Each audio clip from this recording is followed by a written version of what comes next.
सिद्धेभ्यः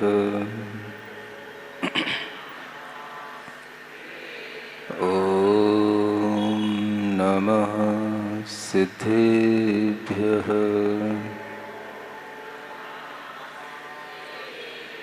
ॐ नमः सिद्धेभ्यः। तीन लोक में चार हैं, मंगल शरण श्रेष्ठ, अरहत सिद्ध वसादु गण, धर्म जैन जग ज्येष्ठ। तीर्थंकर जिन देव की, जिन वाणी को ध्याय, सार्वधर्म संक्षेप से कहूँ चित्त हुलसाए। देवादिदेव आदिम तीर्थंकर श्री ऋषभदेव भगवान की, वर्तमान शासन नायक श्री वर्धमान महावीर भगवान की, परम पूज्य आचार्य गुरुवर श्री विद्यासागर जी महाराज की, नई छेड़ाला के इस स्वाध्याय में द्वितीय ढाल में सम्यक दर्शन का वर्णन करते हुए सम्यक्त के आठों अंगों का, मूढ़ताओं का, मदों का वर्णन आपके समक्ष किया जा चुका है। और यह सम्यक्त जो आपके समक्ष रखा गया, यह कौन सा सम्यक दर्शन है, किस नाम को प्राप्त करता है, इसको समझने के लिए आगे का छंद आपको 16वें नंबर का पढ़ना है।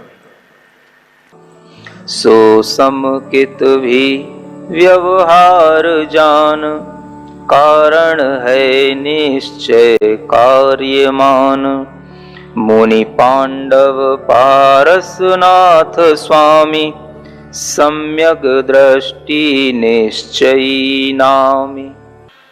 यह जो दूसरी ढाल में बहुत दिनों से आपके लिए सम्यक दर्शन की बात कही जा रही है, इसको आचार्यों ने व्यवहार सम्यक दर्शन के रूप में कहा है।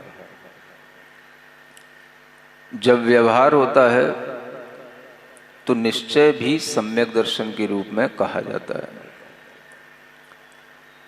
सम्यक दर्शन के दो भेद इसलिए भी बनते हैं क्योंकि पूरा मोक्ष मार्ग दो भेदों के रूप में बताया जाता है।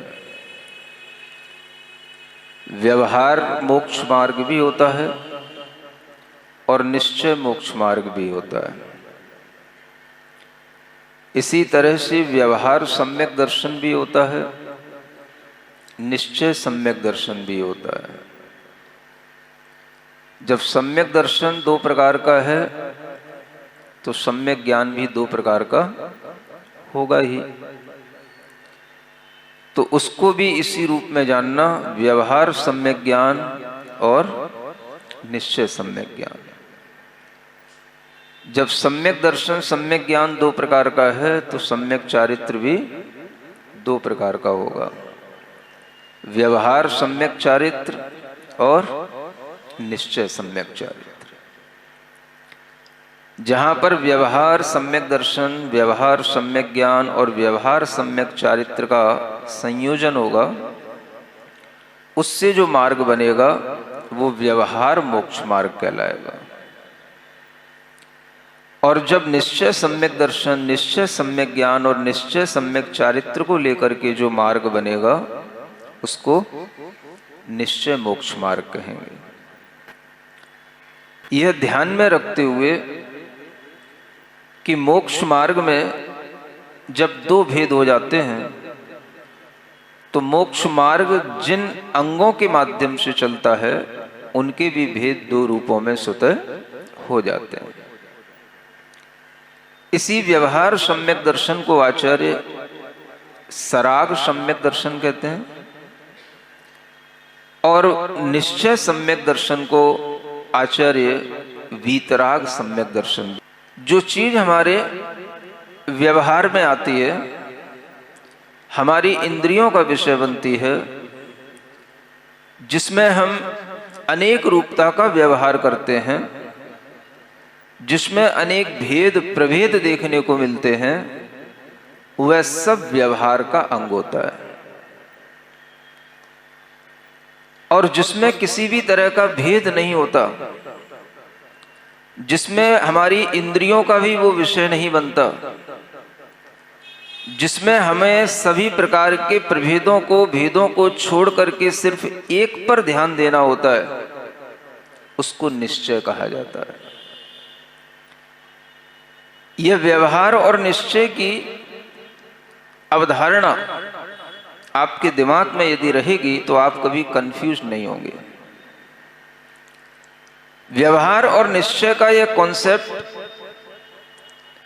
प्रायोगिक है और इसको ध्यान में रख करके अगर हम चलेंगे तो हम कितने भी आचार्यों के कुछ भी ग्रंथ पढ़ेंगे, हम कभी भी कंफ्यूज नहीं होंगे। बहुत ही सिंपल है। जब चीजें डिवाइडेड हों, अनेक रूपों में हों, बहुत प्रकार से समझाई जा रही हों, तो वो सब व्यवहार है। जब सिर्फ और सिर्फ एक पर फोकस किया जाए, एक को ही बताया जाए, भेद में न रह करके अभेद की ओर ले जाया जाए, सभी प्रकार के भेद समाप्त करके, प्रकार समाप्त करके उसे एक के रूप में लिया जाए, तो वह निश्चय होता है। तो आप समझ सकते हैं, जहां भेद आएंगे वहां पर व्यवहार होगा और जहां पर भेद समाप्त हो जाएंगे वहां पर निश्चय होगा। तीर्थंकरों ने किसी भी तरह की उलझन नहीं दी हमारे लिए। हर चीज का स्पष्टीकरण नयों के माध्यम से करते हुए आपको बताया गया है और हर चीज सरल है। बस आप एक बार समझने की कोशिश भर करें। तो व्यवहार में अनेक भेद होंगे। मान लो हमें सम्यक दर्शन की बात चल रही है, सम्यक दर्शन की ही बात करना है। जब हम सम्यक दर्शन की बात करेंगे तो ये हमारे ज्ञान में आता है, सम्यक दर्शन का संबंध हमारी श्रद्धा से होता है। श्रद्धा सबके पास होती है, इसलिए केवल श्रद्धा मात्र सम्यक दर्शन नहीं है। श्रद्धान सबके पास होता है। अगर हम केवल श्रद्धान को सम्यक दर्शन कह देंगे तो सभी सम्यक दृष्टि हो जाएंगे। श्रद्धा हमारी आत्मा का गुण है, वह हमारे अंदर एक विश्वास आस्था पैदा करता है। इसलिए श्रद्धान मात्र को सम्यक दर्शन नहीं कहा। आचार्य कहते हैं श्रद्धा तो सभी करते हैं, देखना यह है कि कौन कहां श्रद्धा करता है, उस श्रद्धा का ऑब्जेक्ट क्या है, आप किस पर श्रद्धा कर रहे हैं, आपकी श्रद्धान का विषय क्या है। जिस तरह का आपका विषय होगा, श्रद्धा आपकी उसी तरह की कहलाएगी।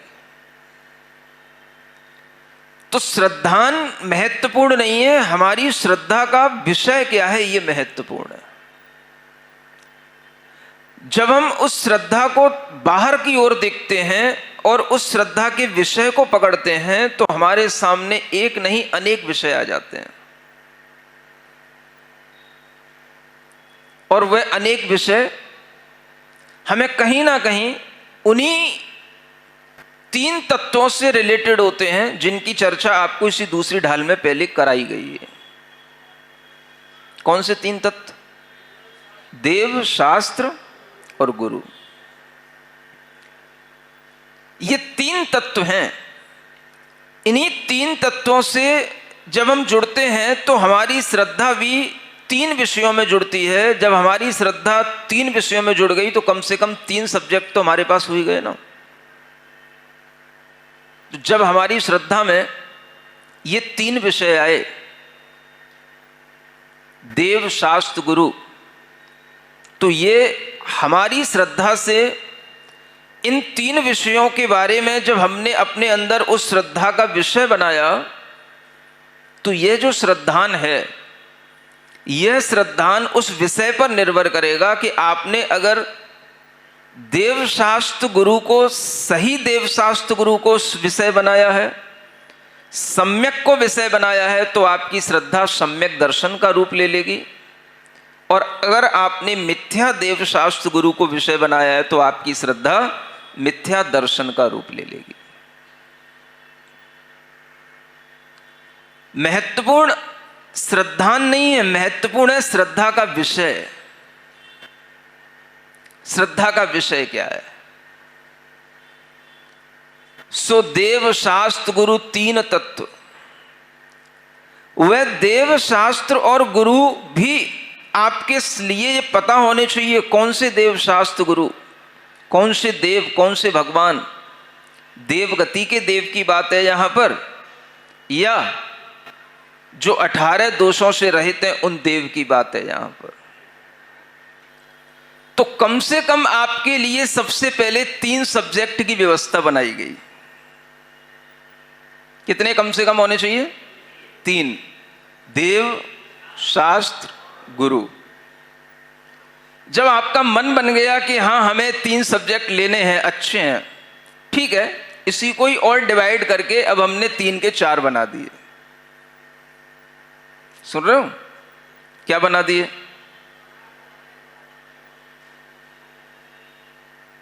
अरिहंत शरणम पवज्जामि, सिद्ध शरणम पवज्जामि, साहू शरणम पवज्जामि, केवली पंडितो धम्मो शरणम पवज्जामि। हमने 4 बना दिए। अब ये 4 कई रूपों में भी बन सकते हैं। आचार्य कुंद देव ने मोक्ष पाहुड़ में एक गाथा लिखी, हिंसा रहिए धम्मे, 18 दोष वज्जिए देवे, निगंथे पव्वयणे सद्धरणम होई सम्मतम।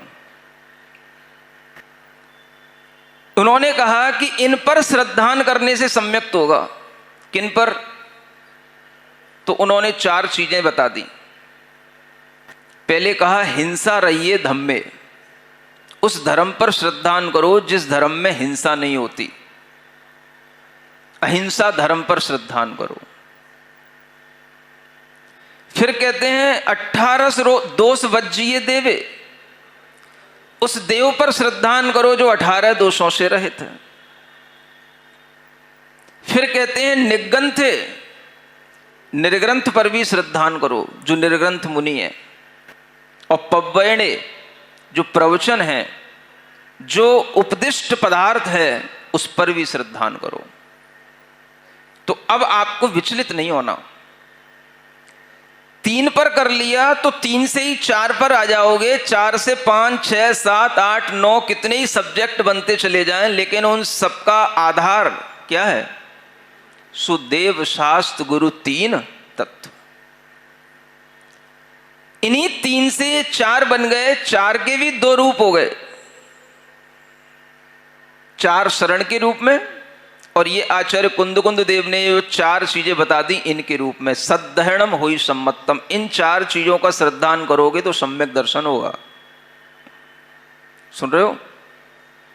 आपको 3 सब्जेक्ट भी पढ़ सकते हैं, आप 4 सब्जेक्ट भी पढ़ सकते हैं। आपको पढ़ना अनेक रूपों में होगा। प्रारंभ में आपके लिए सम्यक दर्शन इसी तरह से उत्पन्न होगा। इन्हीं सम्यक्त के विषयों पर आपको अपना फोकस करना होगा और इसी में अपनी रुचि लेनी होगी। तो 4 के बाद 5वीं सब्जेक्ट आपके पास हो सकते हैं। 5 अस्तिकाय। क्या? 5 अत्थिकाय, अस्तिकाय, पंचअत्थिकाय। इन पर श्रद्धान करने से भी सम्यक दर्शन होता है। 5 अस्तिकाय पढ़ो। जीवास्तिकाय,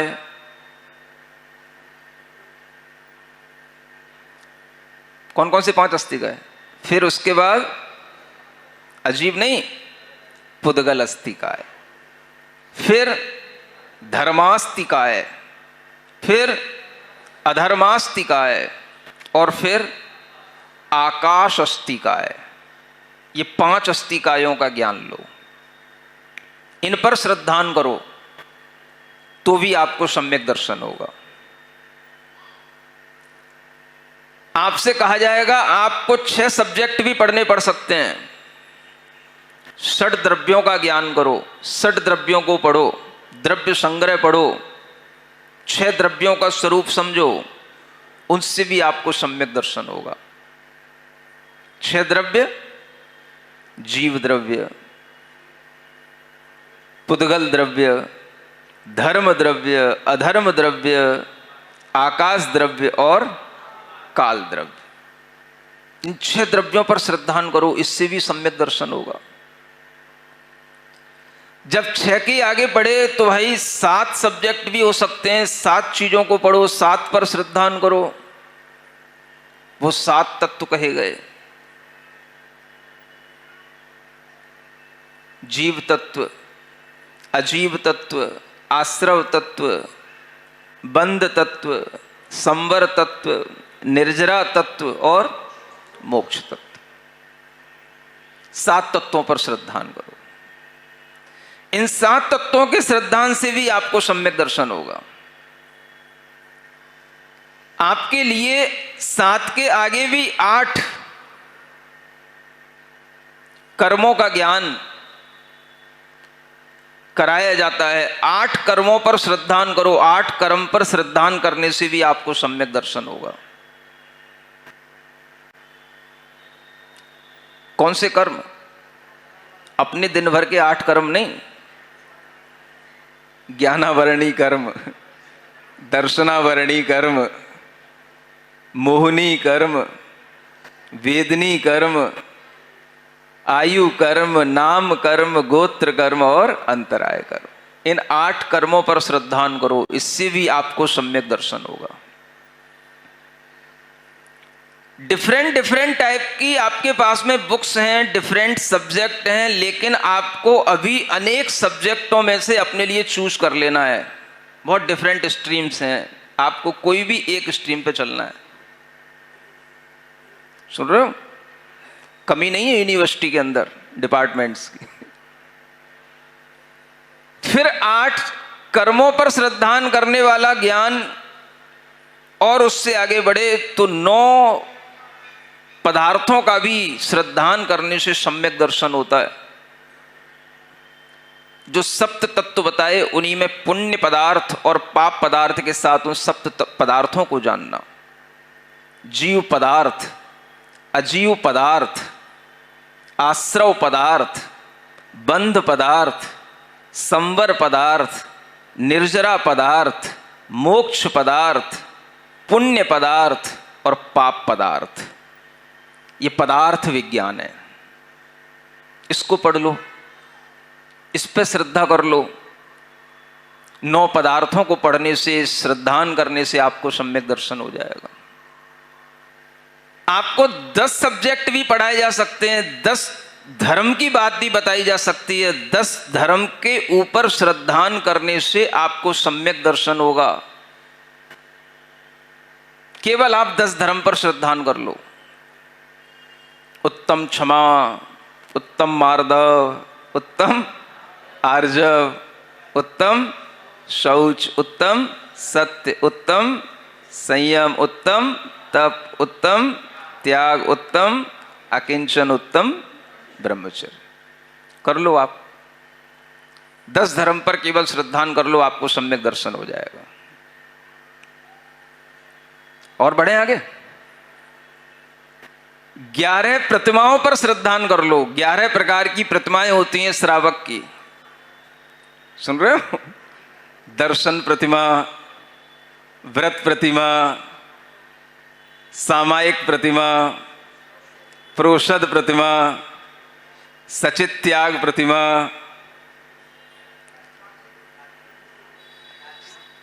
सचित त्याग, रात्रि भुक्ति त्याग प्रतिमा, आरंभ त्याग प्रतिमा, पहले ब्रह्मचर्य प्रतिमा, आरंभ त्याग प्रतिमा, परिग्रह त्याग प्रतिमा और अनुमति त्याग प्रतिमा और अंत में जाकर के उद्दिष्ट त्याग प्रतिमा। 11 प्रतिमाओं पर श्रद्धान कर लो, बस सम्यक दर्शन हो जाएगा। सुन रहे हो? और बढ़े आगे क्या है? 12 भावनाओं पर केवल श्रद्धान कर लो, आपको सम्यक दर्शन हो जाएगा। कोई सा भी सब्जेक्ट पकड़ लो आप, कार्तिकेय अनुप्रेक्षा पढ़ लो, बारसाणु वेख्या पढ़ करके बस उतने पर श्रद्धान कर लो, आपको सम्यक दर्शन हो जाएगा।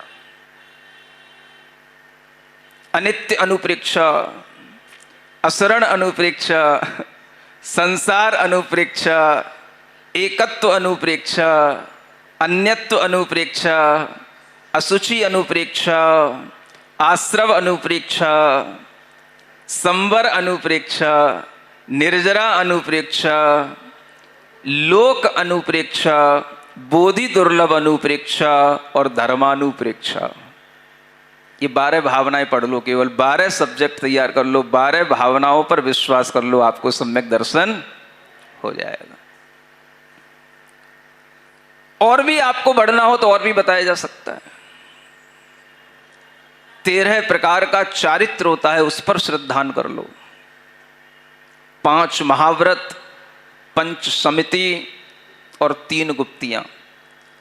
इन 13 प्रकार के चारित्र पर विश्वास कर लो, इनको पढ़ लो, आपको सम्यक दर्शन हो जाएगा। और पता है, मना नहीं कर रहे हो? 14 गुणस्थानों का स्वरूप पढ़ लो, आपको सम्यक दर्शन हो जाएगा। 14 मार्गणाओं का स्वरूप समझ लो, आपको सम्यक दर्शन हो जाएगा। इसी नई 6 डाला की इसी तीसरी ढाल में आगे 14 गुणस्थानों का स्वरूप आने वाला है, बस उतना समझ लो, आपके लिए सम्यक दर्शन समझ में आ जाएगा क्या होता है। सुनते हो ना? और आगे बढ़ें क्या? कोई एक सब्जेक्ट तो पकड़ लो, उस पर विश्वास कर लो। 15 प्रकार के प्रमाद होते हैं, उन प्रमादों को समझ लो।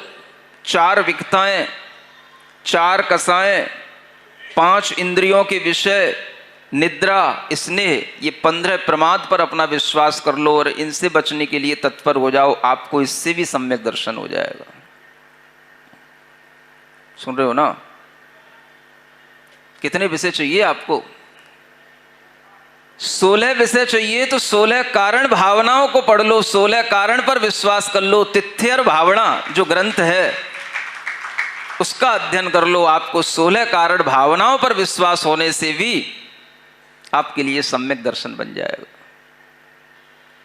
अब आपके लिए ये 16 विषयों में से कोई भी विषय आप प्रारंभ में ले सकते हैं, आपको किसी भी विषय पर लेकर के आगे बढ़ाया जा सकता है। ये अनेक प्रकार का जो भेद है, ये अनेक प्रकार का जो आपके सामने भाव है, यही सब जब हमारी श्रद्धा का विषय बनता है तो हमारी श्रद्धा अनेक रूपों में हो गई, भेद रूप में हो गई। जब ये भेद रूप में हमारी श्रद्धा है तो इसको आचार्य कहते हैं ये व्यवहार सम्यक दर्शन का प्रारूप है। ये सब क्या है? व्यवहार सम्यक दर्शन। सम्यक दर्शन ये व्यवहार क्यों? क्योंकि इसमें भेद अनेक हैं, अनेक प्रकार के इसके विषय हैं, लेकिन वो सब विषय होना चाहिए समीचीन।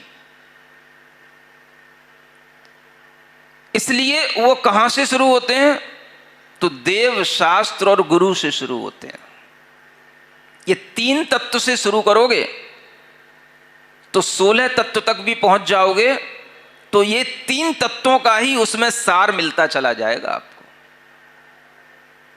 इन सबको भी हम तत्व कह सकते हैं।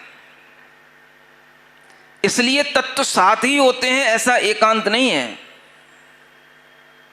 जो 3 तत्वों से वर्णन शुरू हुआ वह 16 तक भी जो है वो सब तत्व का ही वर्णन है, वो सब तत्व भावना है, उसको भी तत्व कहा गया है। स्वाख्या तत्वानुप्रेक्षा, यह 12 भावनाओं को भी अच्छे ढंग से कही गई हुए तत्व की अनुप्रेक्षा है, ये तत्व की भावना है। 12 भावना भी तत्व की भावना है और 16 कारण भावना भी तत्व की भावना है। ये सभी तत्व हैं, ये सभी सारभूत हैं। इनको इसी रूप में मान करके भाई हम कौन सी क्लास में कौन सा सब्जेक्ट पढ़ना चाहते हैं ये आप चूज कर लो। हमारी श्रद्धा से सम्यक दर्शन हमारे अंदर आता है, लेकिन डिपेंड इस बात पर करता है कि हमारी श्रद्धा किसको अपना विषय बना रही है। वह विषय हमारा श्रद्धा अगर समीचीन होगी तो विषय उसका समीचीन होगा। सच्चे देव शास्त्र गुरु से बात प्रारंभ होकर के वो सच्चाई तक चलती चली जाएगी। और अगर हमारी श्रद्धा में मिथ्या देव शास्त्र गुरु, मिथ्या अनायतनों की बात अगर सामने आ जाती, उस पर हमारा श्रद्धान होता है, तो वह श्रद्धा मिथ्या दर्शन यानी मिथ्या श्रद्धान, वह मिथ्या दर्शन के रूप में जाना जाता है। तो आचार्य कहते हैं ये जितना भी हम देव शास्त्र गुरु जो आपको बताया था 8 कर्म, उस 8 कर्म की जगह अगर आप निशंकित आदि 8 अंगों का भी विस्तार कर लेते हैं और उनको भी सीख लेते हैं, तो 8 अंगों का नाम भी सम्यक दर्शन है। सुन रहे हो? 8 में भी कई विभाजन हो सकते हैं, 7 में भी कई विभाजन हो सकते हैं। आचार्यों ने आपको फ्री छोड़ रखा है, आप कर लीजिए, कहीं कोई आपत्ति नहीं है। लेकिन चलिए जो देव शास्त्र गुरु की प्रूपणा है उसके अनुसार, तो 8 अंगों पर अगर आपका श्रद्धान हो जाता है तो उससे भी सम्यक दर्शन होता है। जो निशंकित निकांक्षित आदि 8 अंग आपको बताए गए, ये भी आपके सम्यक दर्शन का विषय बनते हैं। इन पर श्रद्धान करो, ये अंग इसी तरह के हैं, यह गुण इसी तरह के हैं, इनके श्रद्धान से सम्यक दर्शन होगा, तो 8 अंगों के माध्यम से सम्यक दर्शन कहलाएगा। सम्यक दर्शन होने पर ये 8 अंग उत्पन्न होंगे, इन 8 अंगों की श्रद्धा करने से भी सम्यक दर्शन होगा। इस तरह से जब तक हमारे सामने ये भेद रहता है, अनेक रूपता रहती है, हमारी श्रद्धा जब अनेक विषयों से जुड़ी है, तो उसका नाम है व्यवहार सम्यक दर्शन। सुन रहे हो? अब ये अनेक रूपों में श्रद्धा क्यों जुड़ जाती है? क्योंकि हमारा राग न जाने किस में जुड़ जाए। कभी भगवान अच्छे लगते हैं, कभी गुरु अच्छे लगते हैं, कभी प्रवचन अच्छे लगते हैं, प्रवचनों में भी कभी 12 भावनाएं अच्छी लगती हैं, कभी 8 अंग अच्छे लगते हैं, कभी 7 तत्व अच्छे लगते हैं, कभी 16 कारण भावनाएं अच्छी लगती हैं। सुन रहे हो ना? किससे अच्छी लगती हैं? अच्छा लगने का मतलब क्या है? अच्छा लगता है। अच्छा कब लगता है? जब अपने अंदर इंटरेस्ट होता है। समझ रहे हो? इंटरेस्ट मीन्स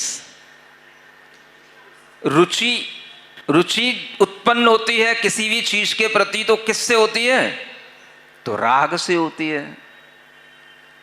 तो आपका डिफरेंट टाइप्स के सब्जेक्ट्स में जो इंटरेस्ट आ रहा है, ये सब ड्यू टू योर राग मीन्स अट्रैक्शन। किससे आ रहा है? ये आपके राग के कारण से आ रहा है। तो राग के साथ भी श्रद्धान चल रहा है। जो राग है उस राग के साथ भी सम्यक दर्शन होगा कि नहीं होगा? क्योंकि श्रद्धा जो हमारी बन रही है वह राग के साथ बन रही है, और वो राग स्पष्ट दिख रहा है। बीतराग भगवान अच्छे लग रहे हैं, जिनेंद्र भगवान की भक्ति में मन लग रहा है, पार्श्वनाथ भगवान अच्छे लग रहे हैं, आदिनाथ भगवान अच्छे लग रहे हैं, महावीर भगवान अच्छे लग रहे हैं, 2400 भगवान अच्छे लग रहे हैं, निर्ग्रंथ गुरु अच्छे लग रहे हैं, काय से लग रहे हैं? ऊसे वीतरागता के भावों से अच्छे लग रहे हैं क्या? वीतराग हम नहीं हो गए, वीतराग तो वो हैं। हमारा जो ऑब्जेक्ट है वो वीतराग है, हम अभी वीतराग नहीं हो गए। हम अगर वीतराग हो जाएंगे तो तुम्हें उनसे कुछ मिलेगा ही नहीं। तो पहले उनसे क्या करना पड़ेगा? राग करना पड़ेगा। बिना राग के आपके अंदर उनके प्रति कोई इंटरेस्ट नहीं आएगा, कोई भक्ति का भाव नहीं आएगा, और अगर आएगा तो वो व्यर्थ कहलाएगा। इसलिए राग के साथ भी श्रद्धान होता है। तो उस श्रद्धान को आचार्यों ने कहा सराग सम्यक दर्शन। तो जो व्यवहार सम्यक दर्शन है वही सराग सम्यक दर्शन। व्यवहार के अनेक विषयों में जो आपको इंटरेस्ट आ रहा है, जो आपके अंदर राग के कारण से आस्था उत्पन्न हो रही है, हाँ ये बहुत सही चीज है, मुझे बहुत सही चीज मिल गई, मैं बहुत सही जगह पर आ गया, ये जो आपके अंदर एक फीलिंग कभी आए तो इसी को सम्यक दर्शन की प्रतीति कहा जाता है। ये प्रतीति होना, सुनते हो? ये प्रतीति किसी को भी हो सकती है, एक कुत्ते को भी हो सकती है, एक हाथी को भी हो सकती है, चींटी चींटे को नहीं होगी। जो संगी होगा, पंचेंद्रिय होगा, उस जानवर को भी हो सकती है, एक पक्षी को भी हो सकती है, जो कबूतर हो, तोता हो, उसको भी हो सकती है, क्योंकि ये संगी पंचेंद्रिय होते हैं। किसी भी मनुष्य को हो सकती है, बस जरूरी यह है कि उसके पास मन और 5 इंद्रियां होनी चाहिए। वो चाहे स्पेन का हो, चाहे यूएस का हो, चाहे रूस का हो, चाहे भारत का हो, चाहे चीन का हो, आपको किसी से भी बुराई नहीं रखनी, और इवन पाकिस्तान का भी हो तो भी। सुन रहे हो? हाँ, सम्यक दृष्टि कोई भी हो सकता है। इतनी विशालता, इतनी उदारता अपने अंदर रखोगे और किसी के लिए इस तरह से यह तत्व ज्ञान दोगे, इसी को तत्व कहा। 3 तत्व से लेके 16 तत्वों तक कोई भी ज्ञान अगर आप किसी के लिए दे पा रहे हो, तो वह व्यक्ति के अंदर भी अगर श्रद्धा आ गई, मैं बहुत लकी हूं, बस ऐसा भाव आने का मतलब ही है कि आपको ये आइटम पसंद आ गया, आपके अंदर इंटरेस्ट आ गया। इंटरेस्ट आ गया माने आपकी भीतर की चेतना समीचीन श्रद्धान के साथ, सराग सम्यक्त के साथ जुड़ गई। इसका नाम क्या है? सराग सम्यक दर्शन। तो पहले समझ लो, सराग, सराग माने अपने राग को, राग सहित है लेकिन फिर भी हमारा श्रद्धान है किस पर? वीतराग पर, और वीतराग के बताए हुए मार्ग पर, उन्हीं के बताए हुए तत्व पर। तो हमारे अंदर का वह श्रद्धान सराग सम्यक दर्शन के रूप में आचार्यों ने कहा। प्रारंभ में आपको वीतराग सम्यक दृष्टि नहीं बनना। क्या बनना? हाँ, पढ़ाई यहीं से शुरू होगी, चाहे कितने ही इंटेलिजेंट हो। सुन रहे हो? पहले क्या बनोगे? सराग सम्यक दृष्टि। अचानक से कुछ नहीं होता, बाईपास नहीं होता, यहां शॉर्टकट भी नहीं होता। जो लाइन जैसी बिछी हुई है उसी पे चलना है, उसी के अनुरूप, उस जिसके बाद जो क्रम आना है वो उसके बाद ही आएगा, अनुक्रम से इसको कहते हैं।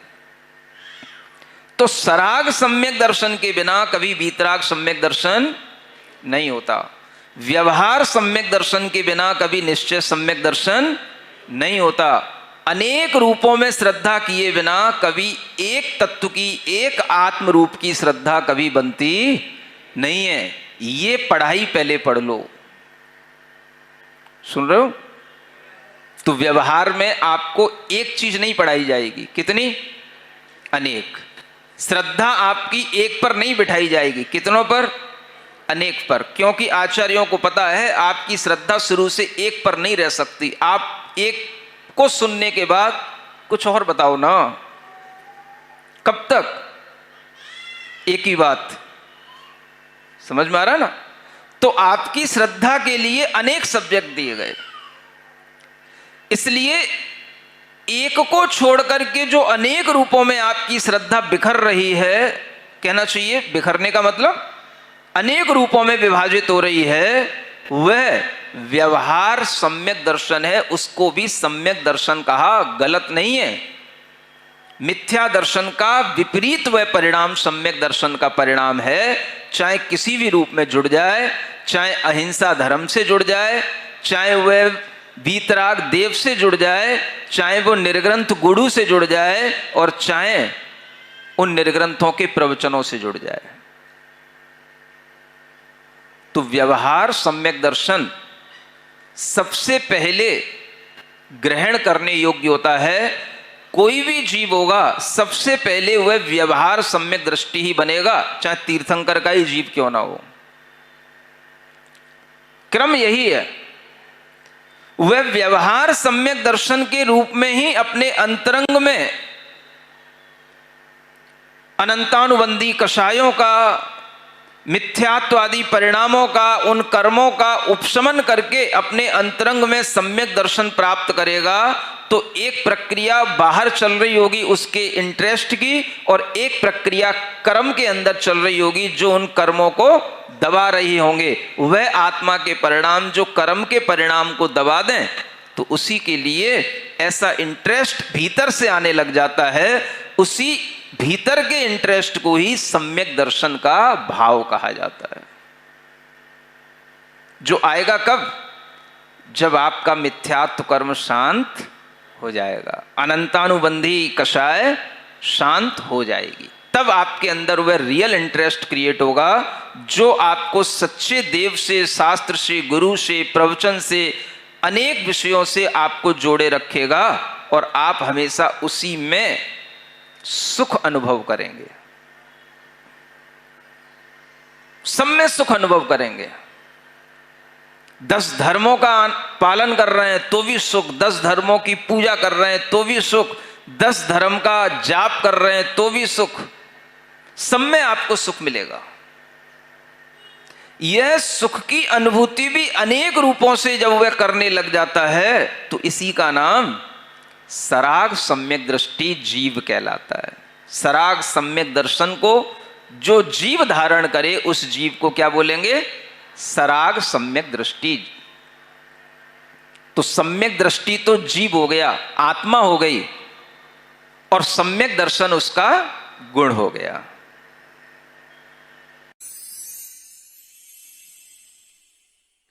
सिरिजिणवाणी जग कल्याणी जग जन मदतम मोहरी जनमण हारी गढ़हर हारी जम जरा भव रोग हरि तिथ्य राणम दिव्य झुणिम जो पड़ई सुणई मय्ये धारई राणम सौख मणंतम धर्य सासद मोक्ष पदम पावई सासद मोक्ष पदम पावई।